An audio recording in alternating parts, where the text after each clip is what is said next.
Was your degree really worth it? Is Bluehost scamming people? And would you like to own a private jet? My name is Shanley. Welcome to my channel.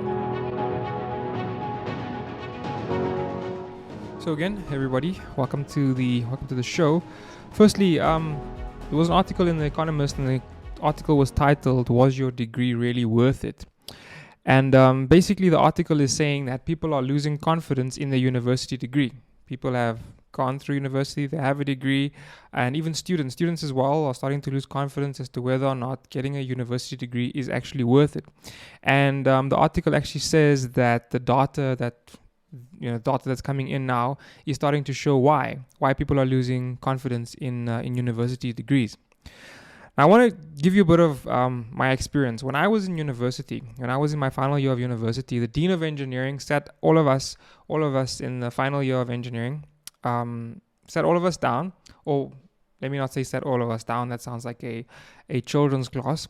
We had a lecture by the Dean of Engineering, and he gave us a talk on registering as a professional, what the workplace was going to be like, and then he also tried to encourage us to do postgraduate studies. And his rationale was this. He said, when your grandparents were looking for employment, a high school, it was good enough for them to be able to read and perhaps do math. But a high school certificate gave them a competitive advantage. Then he said, when your parents were looking for employment, a high school certificate was good enough, but further education, a degree at least, gave them a competitive advantage. And so his argument was that for us in our final year of undergraduate studies, he said that when we start to look for employment, a degree is going to be good enough, but postgraduate degree is going to give us an advantage. And to some degree, he was correct. And this is what's shown in The Economist, the article by The Economist. It says that there's been a boom since the 1980s between in potential income earnings and in actual earnings between those with degrees versus those without degrees. So there's been a boom. In the 1970s, a person with a degree earned about 35% more than a person without a degree. And in 2021, that number was at about 66%. But the article also states that number has started to remain stagnant. And in some fields, it's actually started to decline. The article also says that the return on investment that you get from a degree, from pursuing a degree at a university, is also highly dependent on the choice of the field of study, the choice of the degree, and also whether or not you finish on time. Of course, the longer you take to finish a degree, the more money you spend on that degree, and that obviously reduces your return on income or your return on investment. And regarding the choice of degree and finishing on time, that's also compared to the institution. And there's a very interesting video done or a talk given by Malcolm Gladwell, where he shows that going to the institution that you choose is, people tend to want to choose high status institutions. And what's more important is that you actually finish your degree. And he actually showed that your ranking in the class has more to do with how successful you're going to be in your field of study when you actually get into work than the institution that you go to.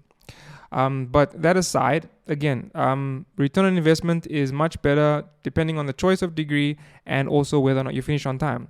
And I made a similar argument in my article and in my my video on Robert Kiyosaki and how his advice can make you broke if it's not correctly applied. And the idea there is that that there's a lot of money to be made even without a tertiary education. There are a lot of people who don't get tertiary education, or they go into a university or they go into college, they drop out and they start a business and they do much better than some people who get a university degree. But I also mentioned in that article that, looking at the choice of degree, on average, a STEM graduate or somebody who went into law perhaps, there are certain fields where if you go into those fields, on average, you will make much more money than a person who goes into an entrepreneurial field or decides to start a business and becomes an entrepreneur. And so the other thing is also that these STEM graduates or these law graduates, graduates of degrees of education graduates of degrees that are in demand, where that education is in demand. These people also set themselves to become entrepreneurs if they want to change over to becoming entrepreneurs in the future. They will have built a lot of wealth, a lot of capital that can be used towards a business, and they would have also built a credit score, credit record to be able to get a loan, to borrow money, to be able to start a business. But of course, we need to understand that everybody is not the same, and not everyone can, and neither should everybody go into a STEM field or go into law. Some people, their aptitudes, their interests are just not in that direction, and it's probably not a good idea for them to go in that direction. Some people are obviously more set up for business, and perhaps getting a business degree might be helpful. But of course, there's also a question as to whether or not that is worth it. But the truth is that, if you don't go into one of these high demand fields, the chances that your degree is going to be return on investment positive is very low. There are many degrees that going into them does not bring you the financial benefit that other degrees can bring you. So they're not positive return on investment. And the article also goes on to say that there are many governments around the world that are looking at these degrees that don't earn people a lot of money, or that don't give financial benefit, that don't actually result in a job placement and in value, actual value within a job to society. And some of these governments are actually discouraging students from entering into those fields. So, it's also interesting to note that it also should be noted that, the value of a degree is not always in the financial benefit that it can provide you. Some degrees offer other benefits than the financial benefits that they can bring you in terms of the job that they attract. For example, in the humanities fields, you learn how to reason better. You learn how to acquire knowledge.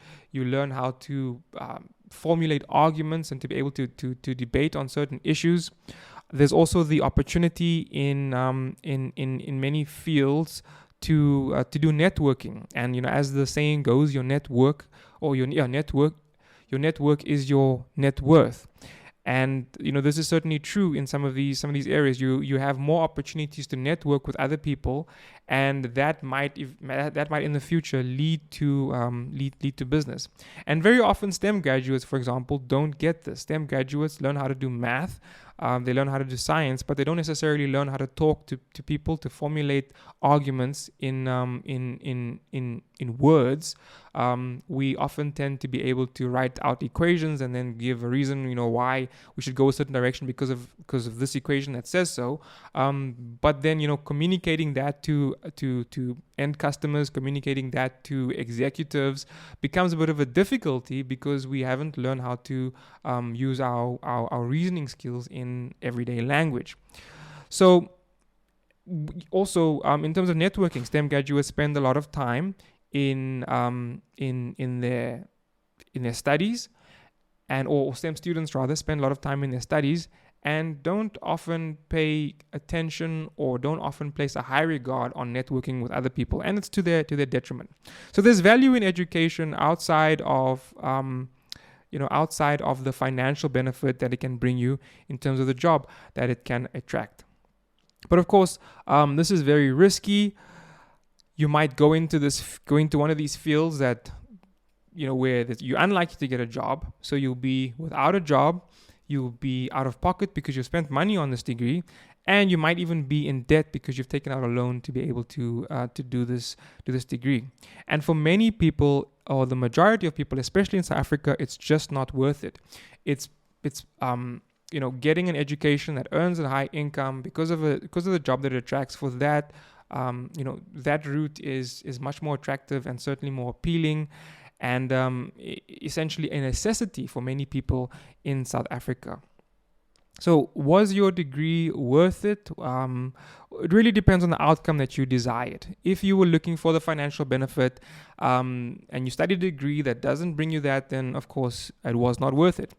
But if you were looking for something outside of the financial benefit, if you're looking for expressing your creativity, if you're looking for exploring an interest in a certain subject, or perhaps if you were looking just to develop friendships that will be there for life, sure, then if you went to university and that's what you got, then sure, it was worth it. But of course, one cannot have it all. You have to often choose between the financial benefit and choosing some of these other benefits and so on. And very often you can't have those other benefits and still get a degree that brings you the financial benefits.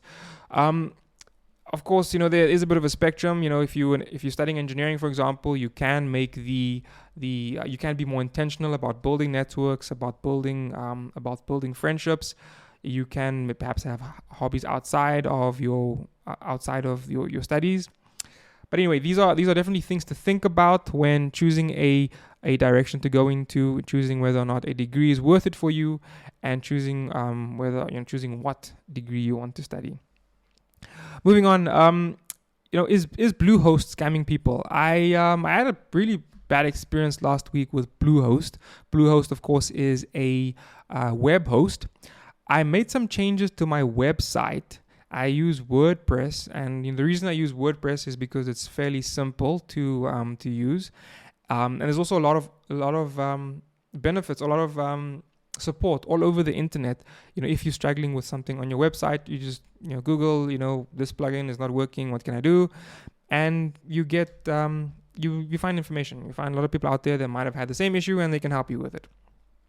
So I made some edits to my website, and I think about a day later, I wanted to get into the dashboard of the website so that I could make a post, so I can write an article.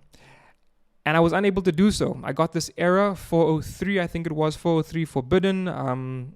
Basically, the site was blocking me from getting in. That you have like a white page with 3 or 4 lines of black text telling you that you are forbidden from accessing the site. That's what happened to me. So I left it for about a day. I thought, okay, fine, maybe there's just some maintenance happening or something like that. So let me leave it, and I'll come back to it later. At the end of the day, tried to log in again, couldn't get in. Same thing. So I decided to contact my host, Bluehost, and just getting to speak to an agent was a difficulty in and of itself. I basically sat in this virtual waiting room, sat there for a few minutes. Initially, they said your wait will be under a minute. Then they said it will be 10 minutes. Eventually, it took about 30 minutes. And while I was being helped by one of these support agents, I kind of got distracted and went and did something. While he indicated to me that he was going to do something, and so I said, okay, fine, let me leave this guy, let me go do something. But then when I came back, he had tried to contact me, and the session had expired because of my inactivity. So I had to kind of start the process all over again. But anyway, eventually I did manage to get the agent to understand the issue and to tell me what the problem was. And he basically said that my site had been infected with malware, and they were going to run a scan. The scan was going to take about 30-40 minutes, and after the scan had been completed, I would get a list of all the infected files in my website. And this list was going to tell me what files needed to be deleted. So 30-40 minutes later, I got the scan was done, I got this list, and it was a really, really long list of files that needed to be deleted. He then said to me that I needed some special software, and this special software was going to delete all the infected files, and it was going to protect my site from being attacked in the future by malware. The special software was called SiteLock. And I after he told me that the software was SiteLock, I remembered that I saw a ad for SiteLock on the Bluehost dashboard. And so I went back there and I went to check the SiteLock ad. I clicked on it and I looked at the pricing. It was $199 upfront that you had to pay if you had been hacked. Then there was a $7.99 premium or monthly subscription that you had to pay to keep your site protected. And this was a monthly fee per domain. Now I have several domains, several domains hosted on Bluehost, so I would have had to pay this for each of those domains. And in addition, that $7.99 was not a single payment, or you couldn't just run it for 1 month. It was an annual subscription. So you basically had to pay, what is that? About 8 times 12 is 96. So you basically have to pay $96 plus $199 upfront, so that your site could be repaired and then protected. So it's about $300 in total. So, this agent said to me that a SiteLock agent, a SiteLock person, consultant was going to contact me in about 30 minutes, and they were going to help me to decide what package was best for me. This $199, by the way, that was the $199 was actually one of the entry-level packages. So the SiteLock agent or a SiteLock consultant was probably going to try to sell me a higher costing package. So I told this agent, I said to him, man, I think you guys are scamming me. I think that Bluehost infected my website on purpose so that they could sell me SiteLock. I said, you're no different to these scammers that you see on the website. These guys that you get these ads that say, hey, we've scanned your computer and we found all these threats. So buy this software and it's gonna fix your computer. I said to him, you sound just like these scammers. And he said, I'm really sorry. No, that's not the case. Don't worry, the agent is gonna call you and we're gonna fix your site. I never heard from these guys. 30 minutes passed, I never heard from them. And immediately, or rather, I went online and I actually searched, Bluehost scam SiteLock, and I found several other people that have had the same experience. So what I did immediately was I moved my website and one other website that I had hosted with Bluehost. There's still a couple of websites that are still hosted with Bluehost that I want to move over, but I moved my main website and another website to another host called nearlyfreespeech.net.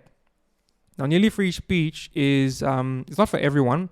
It's much cheaper, but there is a lot of you need a lot of technical knowledge to be able to, or you need at least a decent amount of technical knowledge to be able to use Nearly Free Speech as a host. There's a lot of work in the terminal that you have to do, a lot of coding that you have to do to be able to get a WordPress site running on Nearly Free Speech.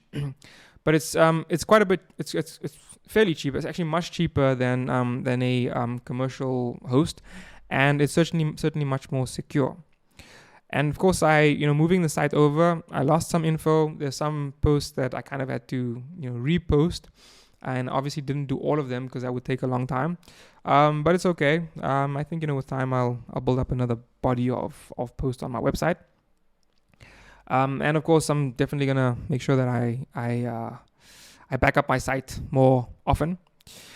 But it's just interesting that while the world has become more digital, the criminals have moved in the same direction. It's funny, Gary Vee says that says that marketers ruin everything. It's certainly the case with cybercrime. Wherever, in terms of the marketing thing, wherever the eyeballs are, that's where the marketers go.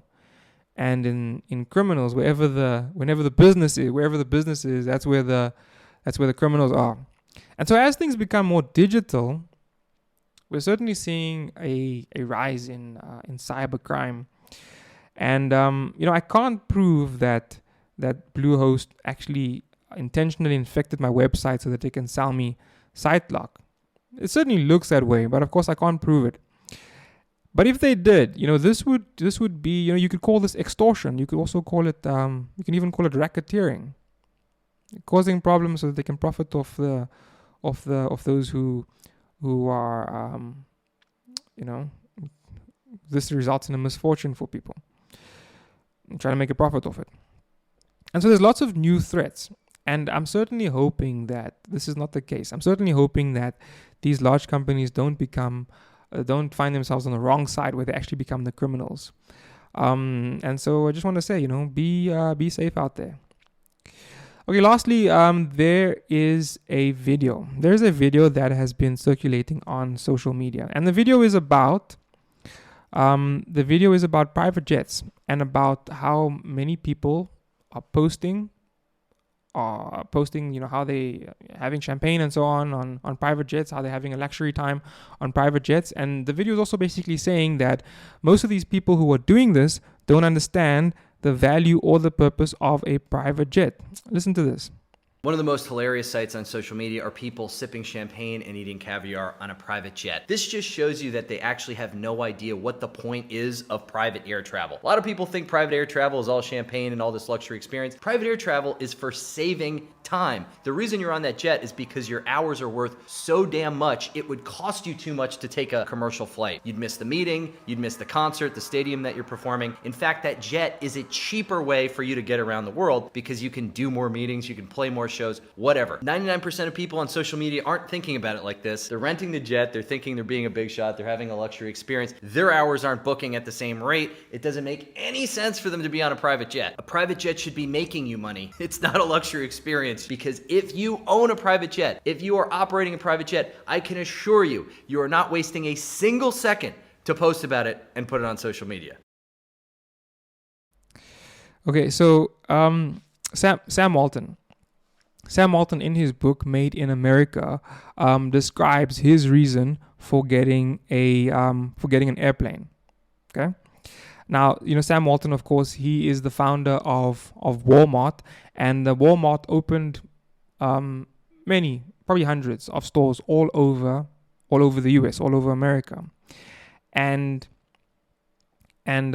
many small towns were actually the local economy was stimulated. Local businesses were benefited as a result of Walmart. As a result of Walmart coming into those small towns and opening up stores, and so Walmart has been of great benefit to many small towns. Now, Sam Walton bought himself a small plane. It wasn't a private jet, but it was a small plane. But the reasons for him doing this was very similar to what is described in this video.